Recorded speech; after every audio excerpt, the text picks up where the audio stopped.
বন্দিগিরি 1 সেকেন্ডের জন্য কমতি তারা করবে না। আল্লাহ, আমরা সব কিছু আপনার হুকুম অনুসারে করতেছি। গাছ দেখতেছেন, গাছ সময় মতো আল্লাহর হুকুমে আল্লাহর তাসবিহ পাঠ করে। সমুদ্রের ভিতরে মাছ দেখতেছেন, এই মাছ আল্লাহর হুকুমে সময় মতো নির্ধারিত সময়ে আল্লাহ পাক রব্বুল আলামিনের তাসবিহ পাঠ করে।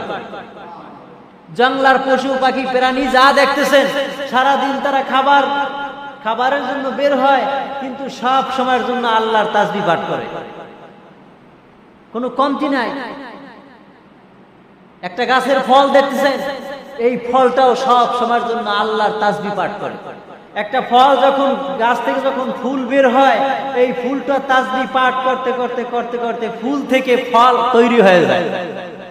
আবার ফলটা যখন আল্লাহর পাক রব্বুল আলামিনের তাসবিহ পাঠ করে, আল্লাহর জিকির আজকার করে, তাসবিহ পাঠ করতে করতে করতে করতে ওই ফুলটা থেকে আস্তে আস্তে আস্তে আস্তে ফুলটা পোক্ত হয়ে পাইকে যায়।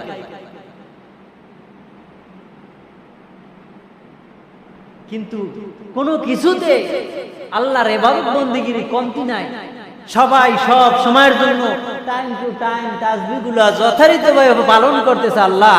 কিন্তু আপনি যে আশরাফুল মাখলুকাত, উত্তম জাতি হিসেবে মানব জাতিকে পাঠাইলেন, শ্রেষ্ঠ জাতি হিসেবে পাঠাইলেন, তারা সব সময়ের জন্য টাইম মতো আপনার ইবাদত বন্দেগী করে। আল্লাহ ফজরের যখন সময় হয়ে যায়, এই ফজরের নামাজ বাদ দিয়ে তারা ঘুমাই থাকে। আল্লাহ, আপনারা ইবাদত তো পালন করে না, তাহলে তারা কিভাবে উত্তম জাতি হয়?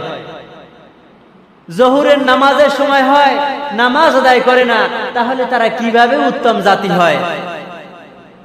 আসরের নামাজের সময় হয়, আসরের নামাজ আদায় করে না, আল্লাহ, তাহলে তারা কিভাবে উত্তম জাতি হয়?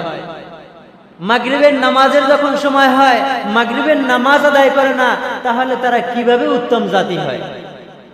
এশারের নামাজের সময় হয়, এশারের নামাজ আদায় না করে ঘুমাইয়ে যায়, তাহলে তারা কিভাবে উত্তম জাতি হয়?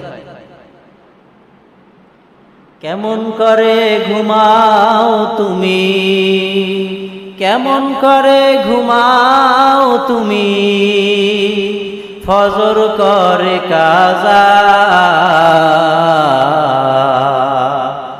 এমন তো হতে পারে জোহরে জানাজা।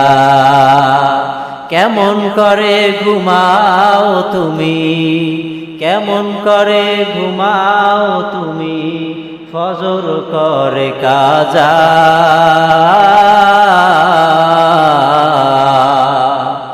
এমন তো হতে পারে জোহরে জানাজা, এমন তো হতে পারে জোহরে জানাজা। হতে পারে কিনা? আপনি ফজরের নামাজ কাজা করলেন, নামাজ আদায় করলেন না, ওই বিছনায় আপনার মরণ হয়ে যেতে পারে। জোহরের আগে আপনার জানাজা হইতে পারে। জোহরে জানাজা হইতে পারে কি পারে না? এমন নজিরে আছে না নাই? এশারের নামাজ আদায় করে না, ফজরের নামাজ আদায় করে না, ফজরের সময় ফোন দেয়, হুজুর অমুকে মারা গেছে, বলে কি বলে না? জানাজা কখন? বলে দেবেন জোহরের সময়। আছে না নাই?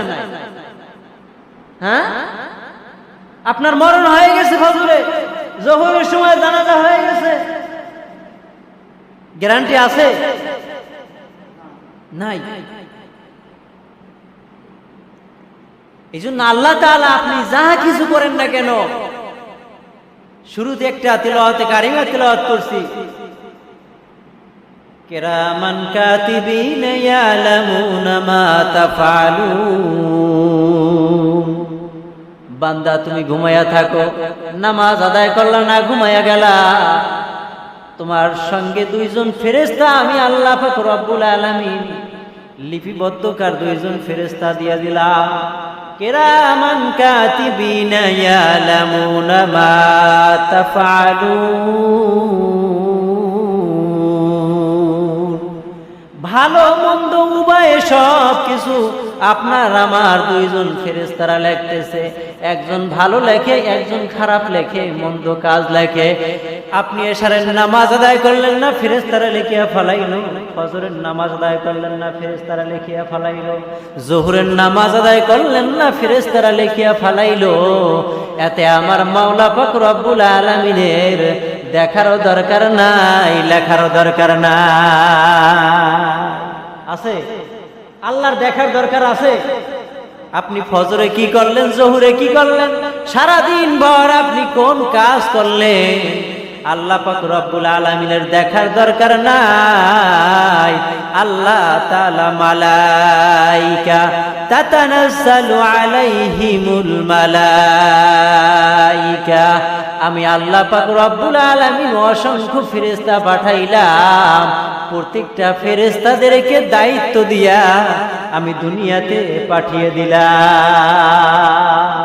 ও ফেরেশতারা তোমরা এই কাজ করবা, ও ফেরেশতারা তোমরা এই কাজ করবা, ও ফেরেশতারা তোমরা এই কাজ করবা। এই প্রত্যেকটা ফেরেশতাদেরকে আল্লাহ তাআলা দায়িত্ব দিয়ে এক এক ফেরেশতাকে আল্লাহ তাআলা দুনিয়াতে পাঠিয়ে দিয়েছে। যাও, আমার আশরাফুল মাখলুকাত যারা আছে এদের খিদমতে নিয়োজিত হয়ে যাও। আপনি আমি ক্ষেতের ভিতরে যাই, ধান রোপণ করি, জমি চাষ করে ধান ফালাই, ফেরেশতারা আপনি আমি হাতের ভিতরে যখন ফেরেশতারা শক্তি দিয়া দেয়, আপনি আমি হাত দিয়া ধান রোপণ করতে পারি কি পারি না? হ্যাঁ, মরা মানুষ একজন যদি দাঁড়া করায় যে ভাই তুই আমার এই ধান দুর্গ ফালাই দে, হাতে শক্তি আছে? ফালাইতে পারবে? ফেরেশতারা বলে বান্দা যখন হাত দিয়া ধানগুলা যখন পাক্কা মারিয়া ফালায়, এমন ফেরেশতারা আছে, ওই ফেরেশতারা রহমতের ফেরেশতারা, যেই জায়গায় ধান দরকার আল্লাহ পাক রব্বুল আলামিনের রহমতের ফেরেশতারা সেই জায়গায় ধানগুলা রোপণ করিয়া দেয়। ওই ধানটা আস্তে আস্তে গড়া শুরু করে দেয়, ধানটা আস্তে আস্তে বীজ শোয়া শুরু করে দেয়, সেখান থেকে আবার নতুন করে ধান বের হয়, ধানটা আস্তে আস্তে পাকিয়া যায়।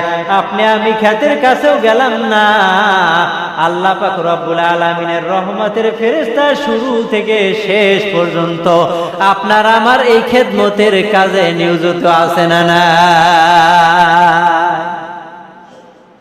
হ্যাঁ,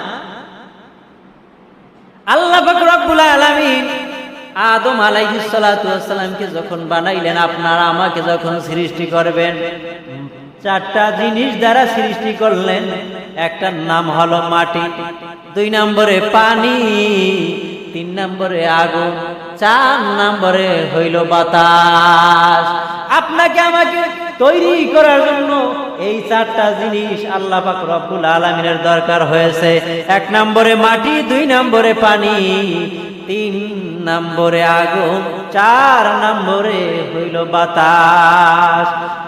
আর জিন জাতিকে আল্লাহ পাক রব্বুল আলামিন বানাইলেন আগুনের শিখা থেকে। কি থেকে? আগুনের শিখা থেকে জিন জাতিকে বানাইলেন। আর এই 4টা জিনিস দিয়ে আপনাকে আমাকে আল্লাহ পাক রব্বুল আলামিন বানাইলে। আপনাকে আমাকে যখন বানাইবে, আল্লাহ পাক রব্বুল আলামিন আদম আলাইহিস সালাতু ওয়াস সালামকে যখন সৃষ্টি করবে, আদম আলাইহিস সালাতু ওয়াস সালামকে সৃষ্টি করার জন্য মাটি দরকার। কি দরকার বলেন? কি দরকার? মাটি দরকার। মাটি কি আসমানে না জমিনে? মাটি আল্লাহ পাক রব্বুল আলামিনের জমিনে। আল্লাহ পাক রব্বুল আলামিন নিজে কিন্তু মাটি নিতে জমিনে আসে না। আসছে? আপনি আমি একটা কাজ করি, নিজে কিন্তু হুকুম করি, বদলা দিয়া কাজগুলা সম্পূর্ণ করি, আসি না?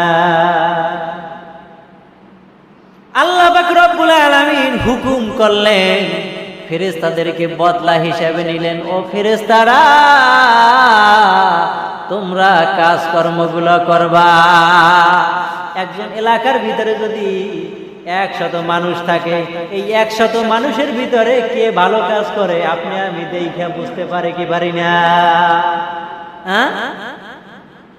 10 জন মানুষ যদি এক জায়গায় কাজ করে তাহলে কে কাজে চালু বেশি, কে কাজে পারফেক্ট বেশি আমরা বুঝি কি বুঝি না?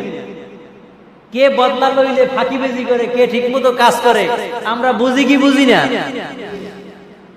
আল্লাহ পাক রব্বুল আলামিন অসংখ্য ফেরেশতা বানাইলেন, 4 জন ফেরেশতা প্রধান।